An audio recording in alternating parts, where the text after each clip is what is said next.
po natin kailangan po mag-tune up? Para yung buhay po natin bilang isang mananampalataya, na meron tayong hindi nakikita, meron tayong mga hindi napapansin, meron tayong mga bagay na kung saan ay wala po na po sa atin at hindi na po natin nagagawa. Ito po yung bagay na kung saan ay kailangan mangyari sa bawat isa upang tayo po ay makita ng Panginoon na nagtatapat, na naglilingkod po sa Kanya. Will not function well without tuning up.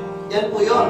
Hindi tayo maglilingkod ng tapat, hindi tayo magbibigay ng best natin sa Panginoon, hindi tayo magbibigay ng karapat-dapat na papuri sa Diyos kung hindi ka nagpapatune up. There are areas in our life that is not functioning well. Ito po yung nakusan ay nangyayari po sa atin, ay it seems to be slow, mabagal tayo. Diba po, sa ating po paglago, sa ating pagiging produktibo sa buhay natin, kung bakit wala tayong naaabot, wala po tayong nararating. Bakit walang nangyayari sa buhay po natin, spiritual? Yan po yun, nasa church tayo, active naman tayo, pero bakit walang na-achieve? Yan sabi niyan, maybe a tune up is needed. That's why we started with tuning up our heart.